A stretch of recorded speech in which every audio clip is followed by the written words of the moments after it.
les poètes de la Grande Guerre, Siegfried Lorenz Sassoon. À quel moment se produit cette rupture, où des hommes prennent conscience de la vanité de leurs actes?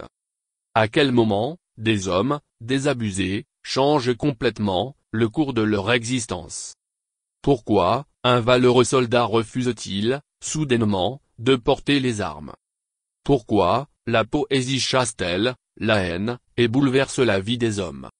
Le cas de Siegfried Lorenz Sassoon, poète anglais, illustre bien cette fracture. Cela se passe durant la Première Guerre mondiale. Guerre morbide et macabre, où la vertu fit place à l'horreur. Le destin de Siegfried Lorenz Sassoon était de devenir un combattant féroce, courageux et téméraire. Ses exploits de guerre sont légendaires. En effet, il prit à lui seul toute une tranchée de soldats allemands. Son courage suicidaire lui valut le surnom de Mad Jack. Pourtant, Sassoon devint poète.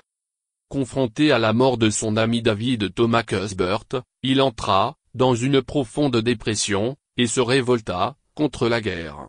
Ses engagements littéraires et ses poèmes influencèrent d'autres compatriotes, les poètes anglais de la Première Guerre mondiale.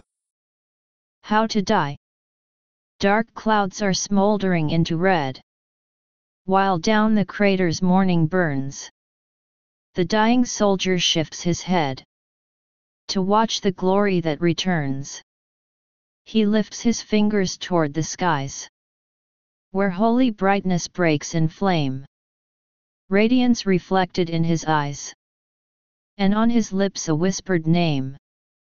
You'd think, to hear some people talk, that lads go west with sobs and curses, and sullen faces white as chalk, hankering for wreaths and tombs and hearses. But they've been taught the way to do it, like Christian soldiers, not with haste and shuddering groans, but passing through it with due regard for decent taste.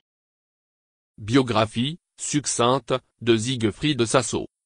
Sassoon naquit le 8 septembre 1886, dans la ville de Verlray, à côté de Padderwood dans le Kent.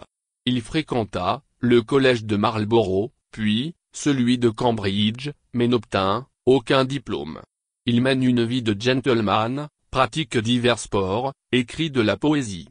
À l'époque, sa poésie ne connaît aucun succès. À l'aube de la Première Guerre mondiale, il s'engage dans l'armée, poussé par une ardeur patriotique.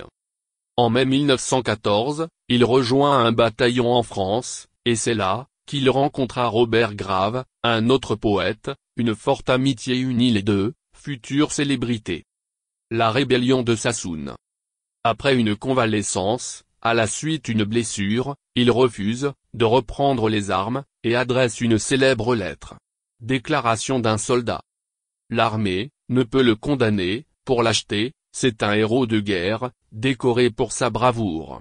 En effet, les exploits de Sassoon sont légendaires. Pour atténuer l'impact que peut avoir Sassoon sur les soldats, il est déclaré atteint de dépression. L'homme insouciant découvre la guerre, non pas la haine, mais la misère humaine. Il ne sera plus jamais le même.